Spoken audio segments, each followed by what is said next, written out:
Welcome and good afternoon. My name is Kamish Orr, and today I want to talk about the Payoff Pitch Tournament in Milwaukee that's coming up next weekend. Of course, that maybe not next weekend if you're watching this later, but it is July 19th right now. The tournament is taking place in the Milwaukee area on July 27th, starting at 8:30 in the morning, hosted by Kurt Bergland from Kurt Bergland's Baseball World.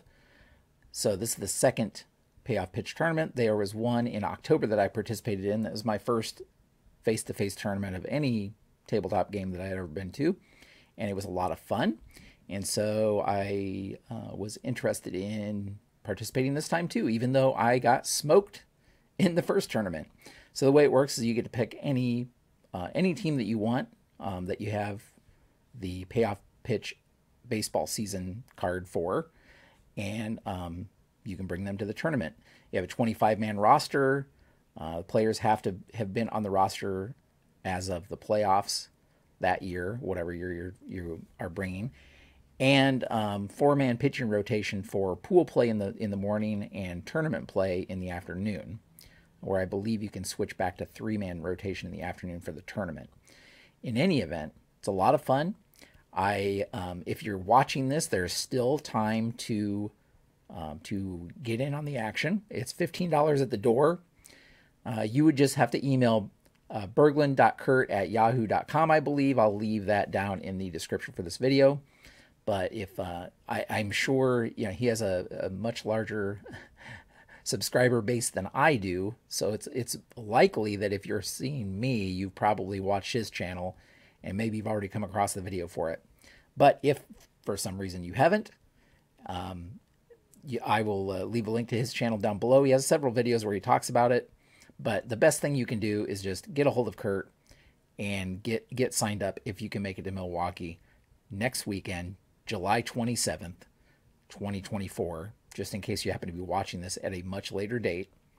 And yeah, it'll be a lot of fun. The other thing I wanted to do today was I wanted to, this is probably not going to be good, because if anybody that's in the tournament watches this video, they're going to get a scouting report on my team that I chose, which is fine. It's all in good fun. The first tournament, I brought the 1973 Oakland Athletics, and I didn't do too well. They definitely underperformed, and I think I was 2-5 or something around that. I was something like that. That very, very bad. In any event, I didn't make it to the final game or anything like that. So I'm changing gears a little bit this year. But let's have a look at the team I am bringing to the tournament July 27th. And that team is the 1980 New York Yankees. So they have a great record, 103-59 that year. They finished in first in the AL East, even though they got swept by the Kansas City Royals in the postseason in the American League Championship Series. I'm not deterred by that.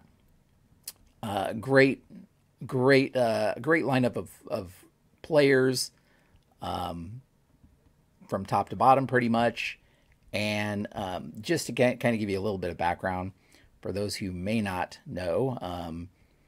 What do the 1973 A's and the 1980 New York Yankees have in common? Well, it's Mr. October himself, Reggie Jackson. Now, my middle name is actually Jackson, a true story, named after Reggie Jackson. I was born in 73, which is why I brought the 73 Athletics to the first tournament. But by the time I was really old enough to follow baseball, he was with the Yankees by that point. So that's why I'm taking the 1980 New York Yankees. I thought about different years of Yankees. I thought about 2001 because I was really, that was kind of riding their success. Of course, they lost to the Diamondbacks in that year. But again, a lot of great players on that team as well. But I thought I'd stick with the Reggie theme one more year, or one more tournament. He had arguably one of his better seasons. Statistic-wise, he hit 300 that year with 41 homers and 111 RBI for the Yankees, which again is one of his better better statistical seasons. And yeah, so that's kind of why I chose him. You have, of course, Willie Randolph, Rick Cerrone catching, Bob Watson, Willie Randolph, Bucky Dent, Greg Nettles, Lou Piniella, Rupert Jones, Reggie Jackson. That's kind of the 9. Of course, they have Bobby Mercer on the team, Oscar Gamble. So the good thing with the lineup is there are some platooning. There is some platooning that I plan on doing a little bit because, like, Nettles that year only played in 89 games, surprisingly enough. Soderholm you have as a DH here, but again, he was only in 95 games. Lou Piniella was only in 116 games. So they didn't have the set 9 the whole way through. You have, Bobby Brown in the outfield. He played 137 games. So there's definitely some room here for platooning. Again, Bobby Mercer played in 100 games there himself. So that's kind of what I thought to do. If we look at the pitching rotation, you have Tommy John, Ron Guidry, Tom Underwood, Louis Tiant, and Rudy May also started 17 games. So that's kind of another thing that I considered because he was 15-5 that year in 17 starts. He was in the bullpen for some of the season, of course, but very, very, very, very good. And he did start 17 games. If to be in the pitching rotation for the tournament, he had to have started 10, so he'll meet that requirement. Gaylord Perry was on the team that year. And so I kind of went through and did a 25-man roster, and I basically just put everything in a spreadsheet to help me kind of make some decisions. You can kind of see it here. And so this is kind of the 25-man roster that I came up with. I put some stats in there so I could, parse what I wanted my order to be. Of course, using the players that got the most playing time, a majority of the playing time still in the starting lineup. I'm not, Dennis Worth, for example, I needed a backup catcher, and Dennis Worth kind of fit that for me, even though he wasn't in a ton of games, and, he hit 3.0, in the 300s, but I wasn't going to start him, even though he's rated at so many different positions. Which is another good reason that I have him, is just kind of as a backup pinch hitter, that kind of thing. I think I'm going with Tommy John, Ron Guidry, Rudy May, and Tom Underwood for my starting 4. The interesting thing is they're all lefties, which is, again, very interesting. Not used to a pitching rotation that is so stacked with left-handed pitchers, but that suits the stadium well, I believe, because Yankee Stadium, much like it is today, has that short right field porch, and so left-handed hitters have a very easy time, or a much easier time, hitting home runs there to right field.